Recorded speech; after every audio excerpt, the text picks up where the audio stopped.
So now, constant supply voltage always demands a constant flux, and constant flux means that flux combines the flux produced by the starter winding as well as the flux produced by the excitation. Now, if the excitation is weak, that means if the excitation is reduced, then ultimately the more flux will have to be produced by the starter winding. Because the total flux should remain constant, because the supply voltage is constant, so therefore it demands a constant flux. So to keep it constant, if one gets reduced, another will have to be increased. So then in that way, we will have to discuss about what will be the effect of the change in excitation. Now, whenever the excitation is get reduced, the starter winding draws more current because it will have to produce more flux. So therefore, it draws more current. So whatever the current is being drawn by the starter winding, major part of that current will be utilized to produce the magnetic flux.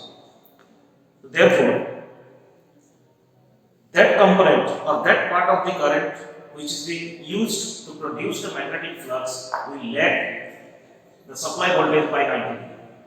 So therefore, mostly the current which will be drawn by the starter winding is lagging in nature. It may not be exactly 90 degree but somewhat less than 90 degree, but still then it will have a lagging in nature. So therefore, whenever the voltage, we have to see the different conditions now. If the supply voltage, if the excitation is less, what will happen to the supply voltage? And whenever the excitation will be increased, what happens to the current drawn by the starter windings? So mostly for a constant load, the active component of the current which is being drawn by the starter winding is being used for meeting the demand of the load.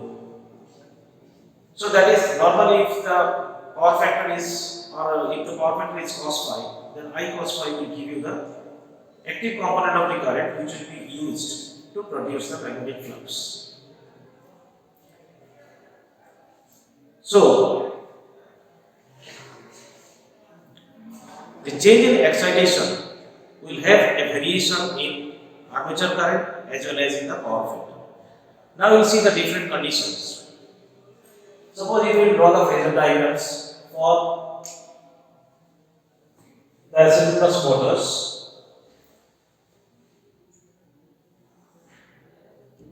This is the supply voltage and the EMF induced, that will be exactly, that should be exactly 180 degree out of phase from the voltage. But due to the load angle, or we can say that is the torque angle, because the mechanical load will be there. So due to that load angle, this will not be exactly 180 degree out of phase, but somewhat less than that. So therefore, this is E and this is delta, where we can say delta is the load angle.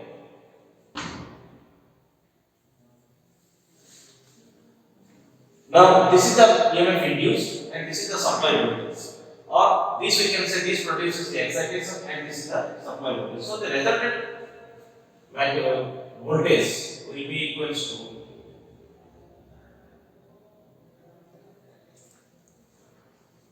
this gives the resultant EMF.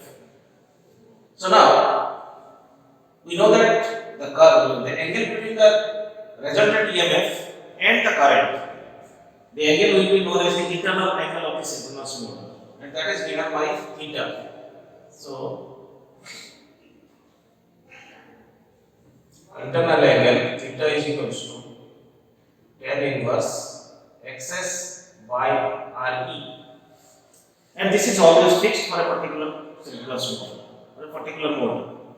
So now XS is known as the synchronous reactance,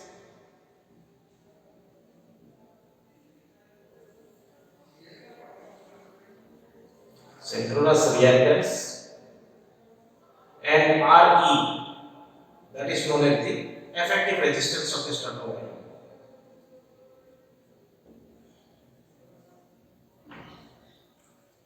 And for a particular synchronous motor, as these two factors, this XS and RE, as both are constant, so therefore theta is always remains constant. So we can say this is current I and this should be theta. So you can say theta, here it is theta. That is called the internal angle of the synchronous motor. And the angle between the respective voltage and current, that is the power factor, the phase angle phi. So that gives the power factor of the synchronous motor. And this component I have two components. One is the reactive component, another is the active component. So now, if we draw the perpendicular here, this is your I cos phi. So this component should always remain fixed because that depends on the load given of the motor. So if the load is fixed, so therefore this I cos phi will remain fixed. Now the condition is that, suppose we can say this is the condition for E is equal to V. Means the induced EMF is equal to the supply voltage. Now if the induced EMF is less than the supply voltage, what will happen to this? So,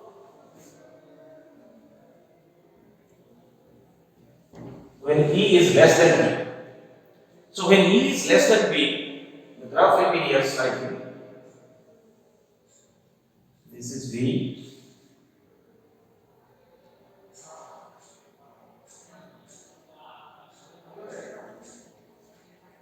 This is E. This angle is delta. Now, what happens here?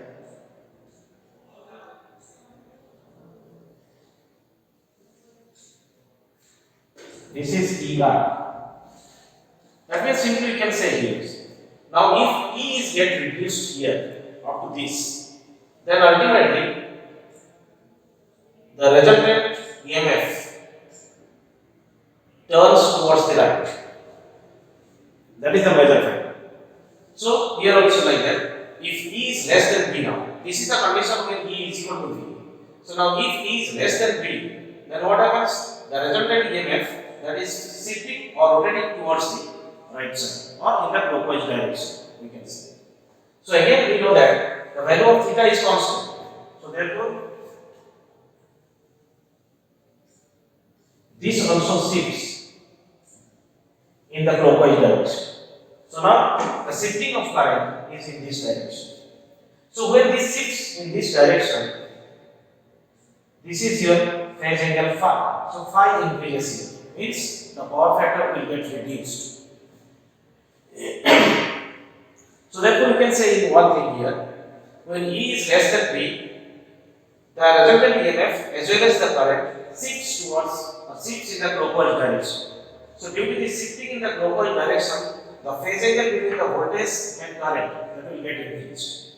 So if this angle increases, then ultimately the power factor will get reduced because power factor is given by the cos phi. So power factor gets reduced.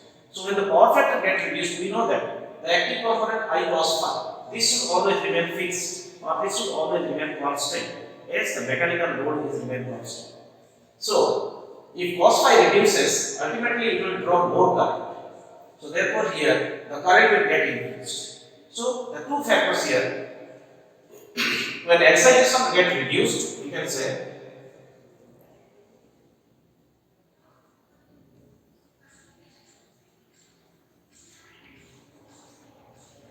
excitation get reduced, the phase angle or you can say power factor get reduced. And due to the reduction in the power factor, the current get increases. So here we can say the armature current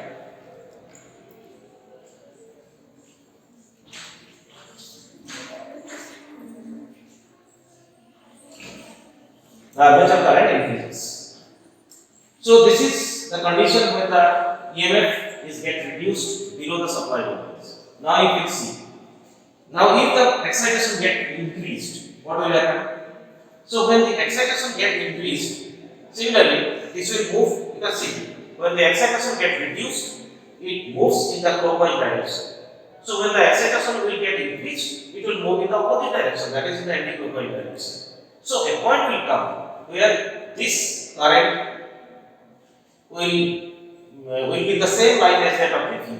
That means we can say that will have a unity power factor. So we can say for a certain EMF induced in the starter windings, the current and the voltage will be in the same phase. So that we can say that is the condition of unity power factor. So that we can draw here.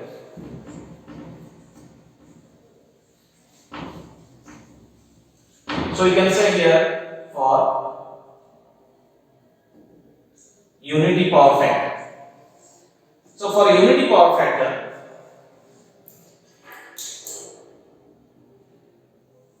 this is V,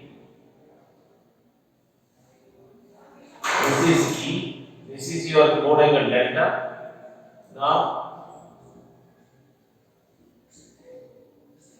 this is ER resultant EMF, and we can say now here the current is I. So in this condition, this is for unity power factor, means this is equals to theta, because it moves in the anti-clockwise direction due to the increase in the EMF.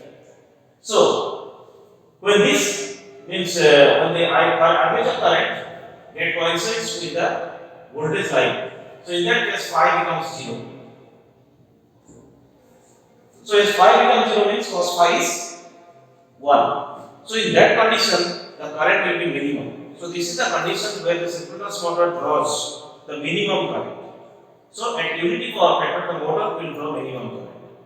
Then if the excitation is increased further, what will happen?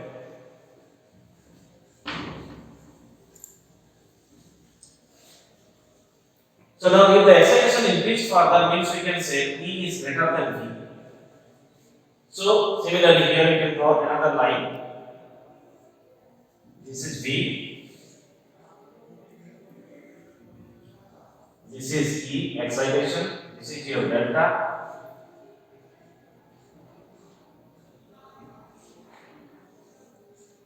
This is ER. Now, due to the increase in the excitation, ultimately the resultant EMF that moves in the anti-clockwise direction, and it moves in such a way so that the current which will be drawn by the starter windings that will lead the voltage by certain angle, and this equals to theta and this equals to phi.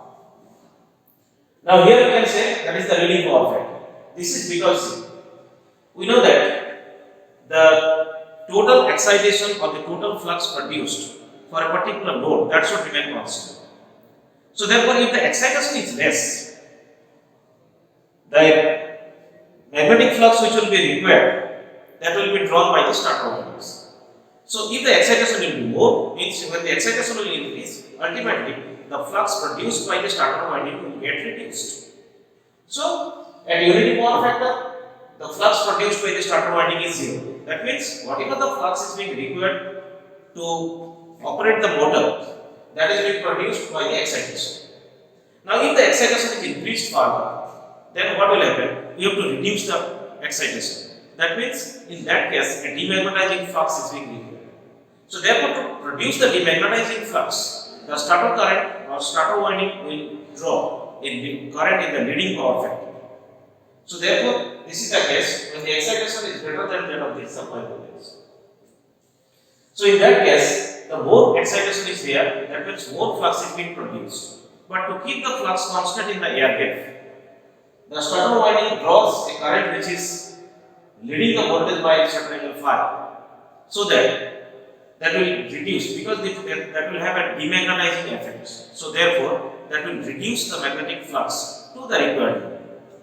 So in this case, we can say the flux means the current will get reduced, means again it will increase, because first thing, when the excitation is less, there are certain conditions are there. One condition is that E is less than V, another condition is that E is equal to V, another condition is that E is greater than V. These are the conditions. And in between that, a unity power factor will come. So when E is less than V, then the required flux will be supplied by the starter winding. So in that case, whatever the flux is being produced by the starter winding, that will support the excitation. So therefore both will be in the same direction. So that is lagging energy. Then when E is equal to V, then again the excitation will increase. But still then the current which will be drawn by the starter winding will be lagging energy. But point will come when the power factor is 1. That means whenever the starter current and the voltage will be in the same phase, during that condition, starter current draws no magnetizing component of the current. Okay. So therefore, whatever the current is being drawn during that period by the starter winding, the total current is being used to drive the load. So therefore, that current will not have any magnetizing component. Now, if the excitation is increased further, so in that case, the total flux will have to be get reduced. So therefore, in that case, the starter winding draws a current with leading power factor. So therefore, the current which will be drawn by with leading power factor, that will have the demagnetizing effect, and the direction of that flux will be opposite to that of the excitation flux. So therefore, that gets reduced and it balances the magnetic flux within the air gap. So in that case, the synchronous motor draws the current with leading power factor, and that manages the load with constant magnetic flux. So these are the changes, effect of magnetic excitation on the armature current and power factor. Means whenever the power factor is less, the armature current is more. So to summarize it, what we can say, when E is less than V, the cos phi is lagging, and in that case, the starter winding draws the current with lagging power factor. Then when excitation increases, the power factor gets increased, and due to that current gets reduced.